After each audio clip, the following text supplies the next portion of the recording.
మీకే గుర్తొచ్చి ఉంటుంది ఏం చెప్తానండి.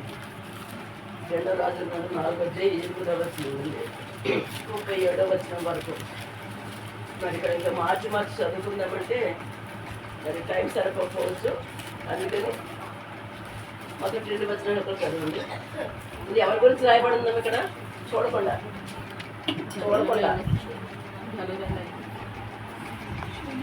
చెప్పు షారును గట్టిగా చెప్పు. బైబిల్ చదవాలి. ధైర్యపరచడం చదువుకుంటున్నా వాక్యం చెప్పి ఇది ఎన్నోసార్లు వాక్యం మనం వెంట వచ్చాం. ఇంకొక పేరేముంది బాగా చెప్పలే ఆమెకి బైబిల్ ఏమి భయపడింది. సరే 2 వచ్చిన 8 వచ్చిన 9 వచ్చిన చదువుతుంది. ఎవరైనా ఒక దినమందు ఎలీషా షూనేమి పట్టణంకు పోగా అచ్చట గనురాలైన ఒక స్త్రీ భోజనమునకు రమ్మని అతన్ని బలవంతం చేసింది కనుక అతడు ఆ మార్గమును వచ్చినప్పుడల్లా ఆమె ఎంట భోజనం చేయించు వచ్చాను. ఆ స్త్రీ పేరు ఏం రాయబడి ఉందండి? ఎవరిని ఆహ్వానించింది? ఎవరైనా దైవజుడు ప్రవక్త, దేవుని చేత పంపబడిన వాడు ఒక ప్రవక్త. ఆ ప్రవక్తని ఆహ్వానిస్తూ వచ్చింది కనురాలైన ఒక స్త్రీ. కనురాలు అని అందరినీ అనగలుగుతారా? అసలు మీ పేరు రాయబడలేదు అక్కడ.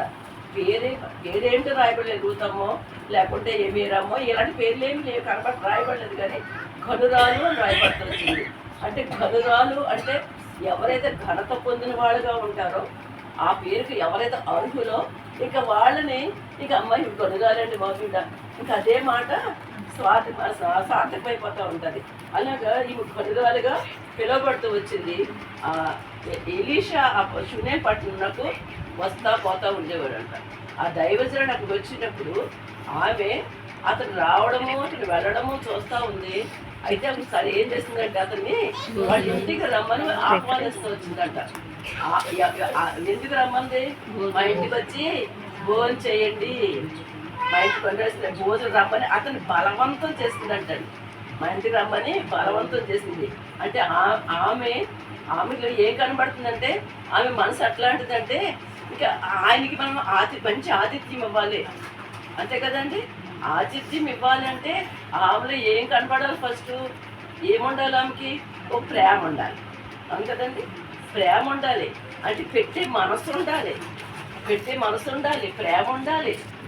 చేయడానికి ఏముండాలి? ఓపిక ఉండాలి, సహనం ఉండాలి. ఇవన్నీ కాకుండా ఇంకేం అత్యవసరమైనది ఏముండాలి? అది సమర్పణ ఉండాలి. తర్వాత అవసరమైనది అన్నీ ఉంటే డబ్బులు లేకపోతే ఏం తెచ్చి పెడుతుందండి? ఈ డబ్బులు లేకపోతే ఏం తెచ్చి పెడుతుందా? అన్ని బాగానే ఓపిక ఉంది, శక్తి ఉంది, బలం ఉంది, ఇంకా నాకు పెట్టేయాలని ఆసక్తి ఉంది.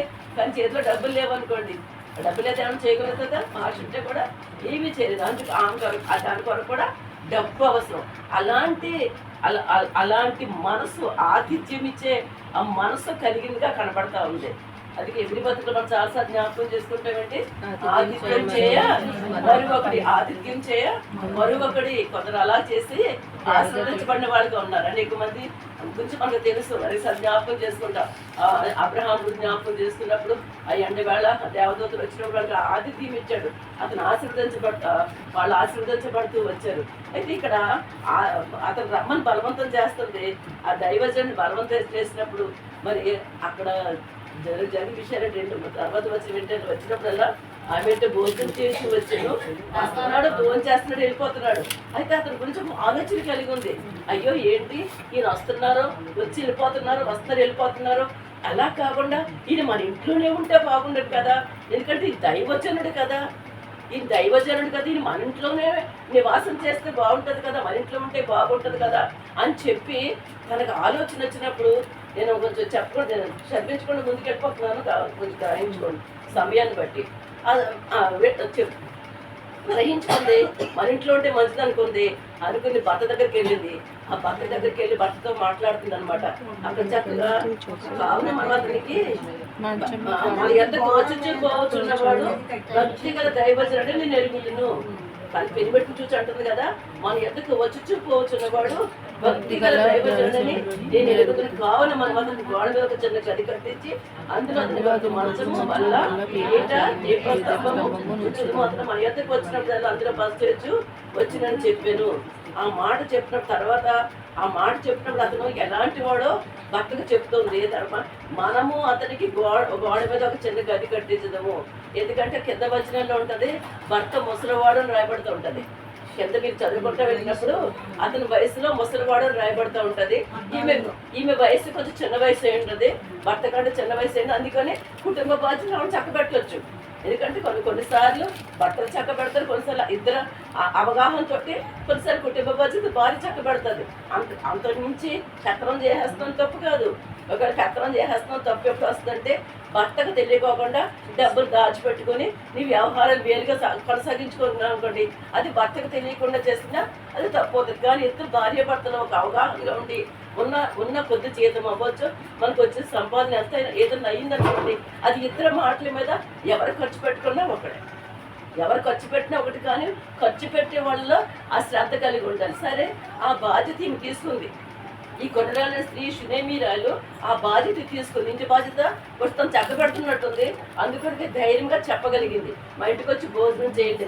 అంతవరకు బాగానే ఉంది. కానీ ఎప్పుడైతే తనకు ఆశ పుట్టింది ఒక దైవజనుడిని ఒక ప్రవక్తని మన ఇంట్లో పెట్టుకుంటే కనుక అది మనకి ఇంటికి ఆశీర్వాదము, మనకి మేలు కలుగుతుంది అని అలాంటి మనసు వచ్చిందేమో ఆ భర్త దగ్గర చెప్తుంది. ఎలా భర్త దగ్గర చెప్పినప్పుడు మనం మాట్లాడుతుంది, మనం సంబోధిస్తుంది. నేను చేసేస్తాను, ఇప్పుడు తన ముసలోడు పెద్దోడు ఆయన ప్రమేయం ఏమీ లేకుండా మేము చేసేయగలుగుతాం. ఇంకా ఈమె దగ్గర స్వతంత్రత ఉంది. కానీ భర్త సహకారంతో ఏ పని చేసినా భర్తకు తెలిసి భర్త మాట తీసుకుని తను చేసే విధానం అక్కడ కనబడతా ఉంది. భర్తకి తన ప్రాధాన్యత ఇచ్చిందిగా కనబడతా ఉంది. అంతేకాదు భర్త కూడా ఎట్లాంటి వాడు అంటే ఆమె మీద ఎంత నమ్మకం కలిగిన వాడుగా ఉన్నాడు. అవును కదండి, అంత నమ్మకం కలిగిన వాడుగా ఉన్నాడు. తన భార్య మీద విశ్వాసం ఉంది అతనికి.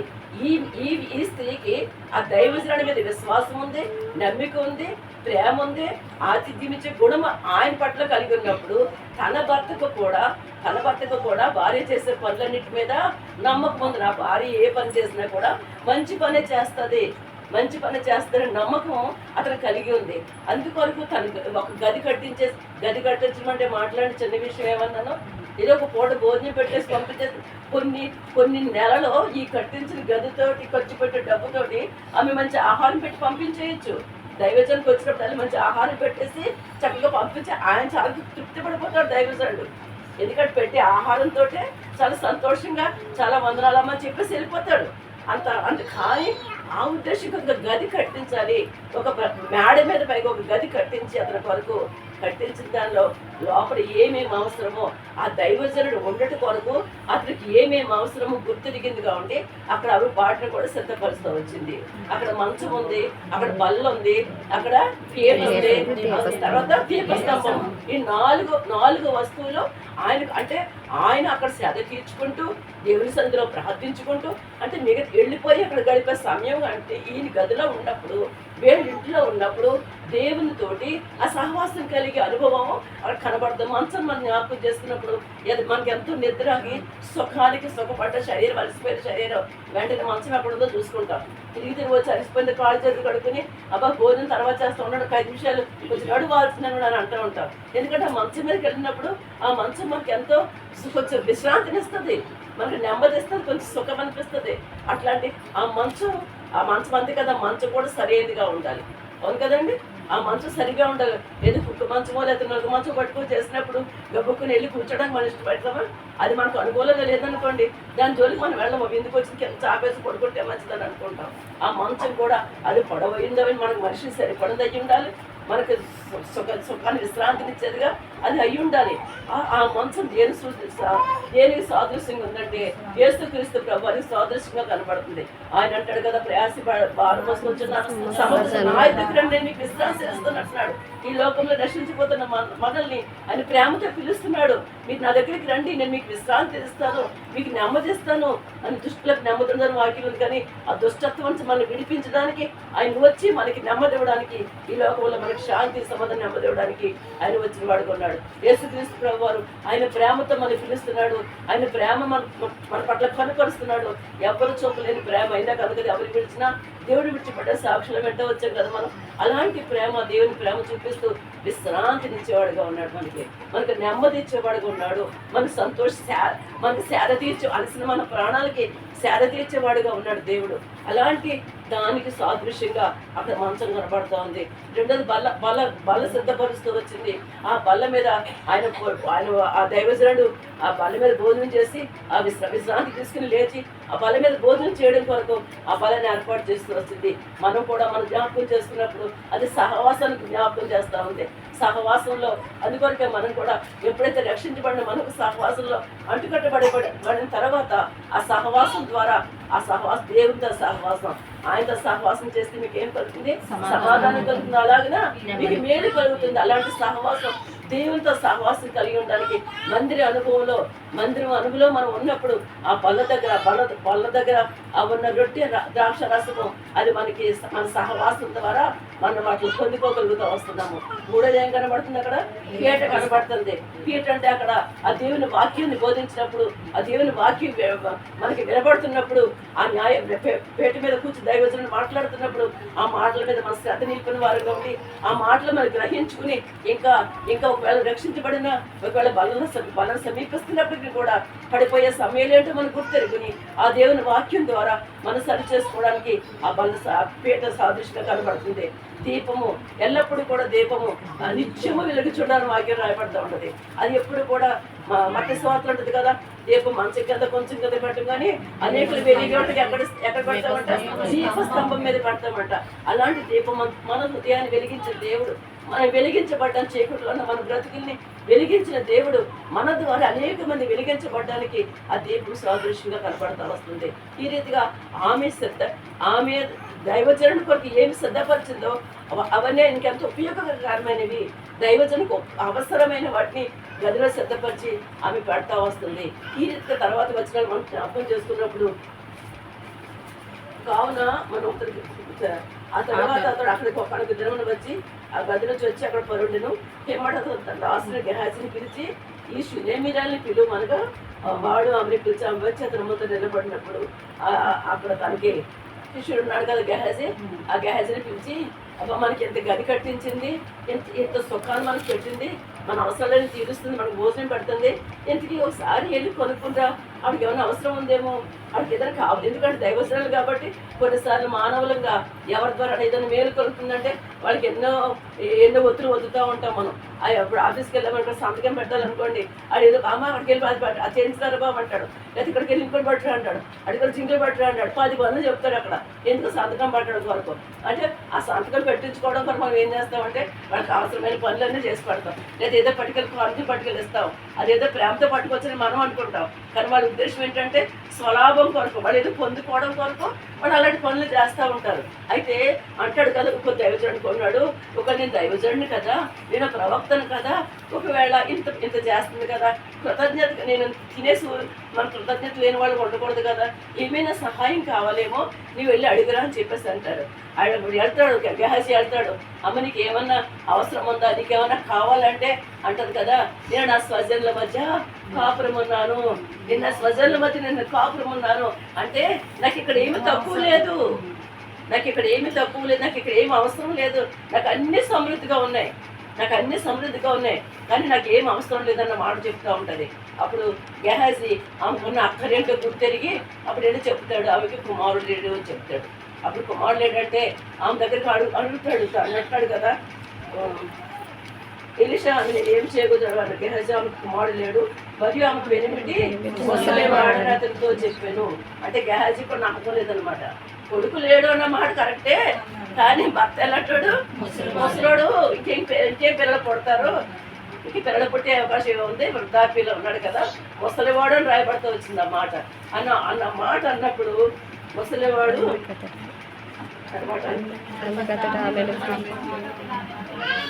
అందుకని ఆమె పిలువమనగా వాడు ఆమె పిలిచిన ఆమె వచ్చి ద్వారం ముందు నిలవగా ఆమె వచ్చి ఎక్కడ నిలబడింది? ఆమె కట్టి కదా స్వతంత్రంగా లాంకెళ్ళొచ్చు కదా అని పిలిచాడు కదా. కానీ ఆ దినాల్లో స్త్రీలు ఆ విధంగానే ఉండేవారు. అక్కడ మా శారం జ్ఞాపకం చేసి గుడారం ఎక్కడ ఉందంట? గుడారం దగ్గర ద్వారం దగ్గర ఉందంట, బయటికి రాలేదు. నీ భార్య పిలువు శారాన్ని పిలువన్నప్పుడు ఆమె గుడారంలో ఉందంట. తెలుసు ఆయన వచ్చారని తెలుసు, మాట్లాడుతున్నారని తెలుసు. ఆ మాటలన్నీ వింటున్నప్పుడు బయటికి రాలేదు. ఈమె కూడా ద్వారం దగ్గర నిలువగా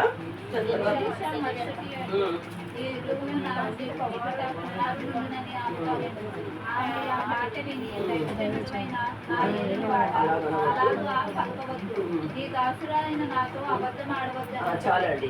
అప్పుడు అంటున్నాడు కదా, నువ్వు వచ్చే సంవత్సరానికి నీకు ఒక మాట కొడతాడంటే ఆమె కూడా నమ్మకం లేదు. శారమ్మ గారికి ఎలాగ నమ్మకం లేదు, ఈమె కూడా నమ్మకం లేదు. ఎందుకై నువ్వు అబద్ధం చెప్తావు? ఏదో తింటే పెట్టి నీకు ఇచ్చి నీకు అనిపిస్తున్నావు, వదిలే దైవజండ నువ్వు మంచివాడు నీకు. కానీ మరి ఇలాంటి మాటలు ఎందుకు? ఇలాంటి మాటలు చెప్పడం వల్ల ఉపయోగం ఉంది. ఎందుకు అలాగ అబద్ధం చెప్తావు నీకు అని ఆ మాట అన్నప్పుడు ఆమె ఆ మాట విని దైవజన్ ఆయన అలాగా పలకవద్దు, నీ దాసుడు నాతో అబద్ధం ఆడవద్దు. పిమ్మట ఆ స్త్రీ గర్భవతి మరుసటి ఏడు ఎలీషా తనతో చెప్పిన కాలమున కుమారుని కలను. ఆ బిడ్డ ఎదిగిన తర్వాత ఒకనాడు కోత పోయి వారి ఎద్దరు తన తండ్రి దగ్గరికి పోయి అక్కడ ఉండగా వాడు నా తలపోయినని ఈ మాట తెలుసు కదా మనకి. ఆమె చెప్పినట్టుగానే ఆమె గర్భవతి అయింది, ఆమెకు కుమారుడు పుట్టాడు. ఆమెకు కుమారుడు పుట్టాడు, సంతోషమే కదా. దైవజనుడు చెప్పిన మాట ప్రకారంగా ఒక దేవుడు ఒక బిడ్డనిచ్చాడు. మరి ఆ బిడ్డ ఎదుగుతున్నాడు. ఎదుగుతున్న తండ్రితో పాటు పొలంలోకి వెళ్ళాడు. అక్కడికి వెళ్ళిన తర్వాత అక్కడ అంటున్నాడు, తలనొప్పి వచ్చింది, ఏడుస్తున్నాడు, నా తలపైన ఏడుస్తున్నాడు. ఆ బిడ్డని ఇంటికి తీసుకొచ్చేసాడు తండ్రి. ఇంటికి తీసుకొచ్చేసినప్పుడు కొంచెంసేపట్లోనే చనిపోయాడు. కొంచెంసేపట్లో తర్వాత చనిపోయినప్పుడు ఆమె ఒక తల్లిగా ఒకే ఒక కుమారుడు పుట్టాడు. అడగలేదు, ఆశపడలేదు. తనకున్న అక్కరేంటో దైవజనుడు గుర్తెరిగి ఒక బిడ్డ నేను నీ గర్భం ఒక బిడ్డ కుమారుని కంటామని చెప్పాడు. ఒక బిడ్డ పుట్టాడు. పుట్టిన తర్వాత మీరు ఇచ్చిన బిడ్డ ఏమైపోయాడు? వెంటనే చనిపోయాడు. ఇక్కడికి వచ్చేటప్పటికి నిజంగా చనిపోయిన తర్వాత ఆమె చేసిన ఆ పని ఒక శ్రమ ఎదురైంది ఆవిడకి. శ్రమ కదండి, ఎంత బాధ. అసలు పిల్లలు ఇవ్వడం ఎందుకు, వాళ్ళు తీసేసి ఒక రకమైన బాధ, ఒక రకమైన వ్యాధి. ఏ తల్లి అయినా కూడా ఎంత వ్యాధులకు గురయ్యి ఏం చేయాలి? అయ్యి బాబాయ్ ఆయన పక్కింటాడు, పిన్నిగారు వదిన గారు ఇలా మా కొడుకు చచ్చిపోడు, మా అబ్బాయి చచ్చిపోడు బాబాయ్, తలనొప్పి వచ్చింది చచ్చిపోడు బాబాయ్ అని 10 మందిని పిలుచుకొచ్చేస్తారు. ఈ దారంటేళ్ళు వాళ్ళు పిలిచేస్తారు, ఇటు అటేళ్ళు వీళ్ళు పిలిచేస్తారు. ఎందుకంటే కడుపు కోత బాధ. ఏంటి సడన్గా ఎలాగైపోయింది ఏంటని 10 మందికి గబగబా చెప్పేసి ఆ దుఃఖం ఆగదు, కన్నీరు గగ్గోలు పెట్టి ఏడుస్తూ ఉంటారు. కానీ అక్కడ ఎంత శ్రమ ఎదురైంది ఆమెకి. ఆ స్త్రీకి వచ్చిన బాధ మామూలు చిన్న విషయం కాదు. అయినప్పటికీ ఆమె అక్కడి నుంచి మనం చదువుతున్నప్పుడు వెంటనే ఏం చేసిందంటే, ఏ గది అయితే కట్టించిందో దైవజనుడికి, ఏ గది అయితే కట్టించిందో ఆ గదిలోకి తీసుకెళ్ళిపోయింది దైవజన్ని. చనిపోయిన దైవజన్ని మంచం మీద పడుకోబెట్టేసింది. ఆ మంచం మీద పడుకోబెట్టేసి ఏ విరగట్టు తలిపేసేసింది. ఎవరన్నా చేయగలమండి? ఏ స్త్రీ కనీసం పక్కింటోళ్ళు కూడా ఇంకా బాబాయ్ వాళ్ళ గురించి ఏళ్ళకంటే వాళ్ళ ఇవ్వ రెండు అట్లా జరిగిపోయింది, ఆ చిన్నబిడ్డ చచ్చిపోయాడు, పిల్లడు చచ్చిపోయాడు అనుకుంటాం మనం. అది ఏ మాత్రము తను ఏ మాత్రం భయము కానీ ఇక ఏమీ లేదు. ఇంకా అసలు ఆమెకి ఒక భయంకరమైన శ్రమ. ఆ శ్రమ మామూలు శ్రమ కాదు, ఏదో యాక్సిడెంట్ చిన్న దెబ్బ తగిలింది అట్లాంటిది కాదు. ప్రాణమే పోయింది, పిల్లోడు ప్రాణం పోయినప్పుడు అలా పెట్టేసి వెళ్ళిపోయినప్పుడు దాంట్లో భర్తను పిలిచింది, నువ్వు గాడిదని తీసుకురామన్నప్పుడు, ఎందుకు ఈరోజు అమావాస్య కదా, ఈరోజు నీకు దైవజనుడు ఎక్కడ ఉంటాడు, నువ్వు ఎక్కడికి వెళ్తావు అంటే పనివారిని పంపించేస్తే అది రప్పించేస్తుంది. ఇవన్నీ అయిపోతున్నా కానీ వెంటనే ఇంకా ఆమె మాట లేదు, నేను వెళ్ళాలని నిశ్చయం చేసుకుంది. వెంటనే గాడి మీద ఎక్కింది. చాలా స్పీడ్గా తోడమని చెప్తుంది. పనివాడు చెప్తుంది, చాలా స్పీడ్గా తీసుకెళ్ళిపోవాలని చెప్తుంది. నా మాట కూడా స్పీడ్గా అర్థం చేసుకోండి, నా మాట కూడా స్పీడ్గానే ఉంది ఇప్పుడు అర్థం చేసుకుని. ఎందుకంటే టైం పరిగెడుతుంది. ఇక మిమ్మల్ని ఇబ్బంది పడడం నాకు ఇష్టం ఉండదు, వేసవికాలం ఒకటి కదా. ఇక స్పీడ్గా తోలుకున్నప్పుడు ఎదురెళ్తున్నప్పుడు అప్పటికే దైవజనుడికి అర్థమైపోయి అవసరం వస్తుందని గ్యాస్ని పంపిస్తాడు. ఏంటమ్మా ఎందుకు వస్తుంది, ఏ పని మీద వస్తుంది, నీ వెళ్ళి కనుక్కో అంటే ఆయన పక్కన పెట్టింది. అమ్మ క్షేమంగా ఉన్నారని అడుగుతుంది. చదవండి ఆ మాట. నీవు నీ పెంకుటియు నీ బిడ్డయు సుఖముగా ఉన్నారా అని ఆ, అడుగుమని ఆ. తన పనివాడైన గెహజీతో చెప్పి పంపెను. చూడు దైవజనుడు అంటున్నాడు కదా, నీవు నీ భర్త నీ నీ బిడ్డ సుఖంగా ఉన్నారా అని వెళ్ళి అడుగు. నీ వెళ్ళి కనుక్కునరా, ఎదురవుతుంది వస్తుంది స్త్రీ వస్తుంది అని చెప్పేసి అన్నప్పుడు అందుకమే సుఖముగా ఉన్నాము అని చెప్పింది. ఏంటి ఇక్కడ అబద్ధం చెప్పింది అంటారు? అబద్ధమేనది మరి కదండి. మరి సుఖం పిల్లడు చనిపోయినాడు, పిల్లడు ప్రాణం పోయింది, మేము సుఖంగా ఉన్నాము అని చెప్పిందంటే ఇంక ఆమె గురి ఏంటంటే, ఆమె నమ్మకం ఏంటంటే, ఆమె విశ్వాసం ఏంటంటే, ఎవరి ద్వారా అయితే నేను నా బిడ్డను పొందుకున్నానో అతని ద్వారా మళ్ళీ నా బిడ్డను నేను సజీవంగా పొందుకుంటాను, నేను సజీవంగా పొందుకుంటాను నా బిడ్డని అని చెప్పేసి మరి ఎందుకు గెహాజీ చెప్పలేదు అంటే ఈ వాళ్ళ పని అవ్వదు. ఇతను ఈ గెహాజీ వల్ల నా పని అయ్యేది కాదు. ఎవరి దగ్గరికి నేను చెప్పుకోవాలో వాళ్ళకే చెప్పుకోవాలని చెప్పేసి క్షేమంగా ఉన్నారంటే సుఖంగా ఉన్నారంటే సుఖంగానే ఉన్నాం, నేను క్షేమంగానే ఉన్నాం, నేను బాగానే ఉన్నాం అని ఎంతటి విశ్వాసం ఆ ప్రవక్త మీద ఉన్న విశ్వాసముతోటి. అంటే ఆ ప్రవక్త నా ఇంటికి వస్తే నా కుమారుడు బ్రతుకుతాడు. ఎంత శ్రమలో కనుకున్న ఎంత విశ్వాసమో చూడండి. అంత శ్రమ, అంత బాధ, అంత కడుపు కోత హృదయంలో పెట్టుకుని గుండెల్లో పెట్టుకుని కనీసం భర్తకు కూడా ఏమాత్రం చెప్పకుండా, ఎవరి ఇరుగు పొరుగు వారికి ఈ విషయం చెప్పకుండా ఎక్కడున్నాడో ఎక్కడున్నాడో వెతుక్కుంటూ వెళ్ళి ఎదురైనప్పుడు గెహజీ ఎదురైనప్పుడు అని చెప్పిన సమాధానం వేరుగా ఉంది. తిరిగి మళ్ళీ అతను తిరిగి వెళ్ళిపోతాడు. చదవండి మంచిగా నాకు పిమ్మట ఆమె కొండ మీదనున్న దైవజనుని యొద్దకు వచ్చి అతని కాళ్ళు పట్టుకొనెను. గెహాజీ ఆమెను తోలివేయుటకు దగ్గరకు రాగా దైవజనుడు, ఆమె బహు వ్యాకులముగా ఉన్నది, యెహోవా ఆ సంగతి నాకు తెలియజేయక మరుగు చేసెను. అక్కడ ఏం చేసింది? ఎక్కడ కొండ మీద ఉన్న దైవజన్ దగ్గరికి వెళ్ళిపోయింది, తిన్నకి వెళ్ళిపోయింది. ఇంకెక్కడ ఆగలేదు. రథాన్ని గొడ్రాన్ని ఇంకా స్పీడ్గా తాగమంటుంది. అగాడిది మీద వెళ్తుంది కదండి. స్పీడ్కి వెళ్ళిపోతున్నప్పుడు అక్కడ అతను ఎదుర్కొన్నప్పుడు ఆ దైవజన్ ఎదుర్కొనగానే ఏం చేస్తుందంటే కాళ్ళ మీద పడింది. అంటే తను ఏ స్థితిలో ఉంది, మనిషి ఎలాంటి స్థితి కలిగిన ఆవిడ కాళ్ళ మీద దైవజన్ కాళ్ళ మీద పడింది అంటండి. కాళ్ళ మీద పడిన తను తగ్గించుకొని ఇక నువ్వే నాకు దిక్కు, నీ ద్వారానే ఆ దినాల్లో ప్రవక్తల్ని దేవుడు అలా వాడుకునేవాడు. ప్రవక్తల ద్వారా ప్రవక్తలను పంపించి ప్రవక్తల ద్వారా అద్భుతాలు చేయించేవాడు దేవుడు. ఆ పరిస్థితిని బట్టి నువ్వే నాకు సహాయం చేయాలని చెప్పేసి ఆ కాళ్ళు ఎప్పుడైతే పట్టుకుందో తర్వాత మాట ఏంటమ్మా, కాళ్ళు పట్టుకొని గెహాజీ ఆమెను తోలివేయుటకు దగ్గరకు రాగా. చూడండి గెహాజీ ఏం చేస్తున్నాడు? దైవజన్ కాళ్ళు పట్టుకుంటే తోలేస్తున్నాడంట. చిన్న మార్క్స్ వాకులు చిన్న బిడ్డలు పట్టుకుని కొందరు ఆయన దగ్గర తీసుకురాగా ఎవరు శిష్యులు వాళ్ళు ఏం చేస్తున్నారంట, ఆయన ఆటంగా పచ్చవద్దని చెప్పి తోలేస్తున్నారంట. అంటే ఎవరి దగ్గరికి వెళ్ళాలో వాళ్ళ దగ్గరికి వెళ్ళినప్పుడు వాళ్ళ దగ్గర ఉన్న పని వాళ్ళు అవ్వచ్చు, వాళ్ళని ఆయన దేవుని దగ్గర శిష్యులు అవ్వచ్చు.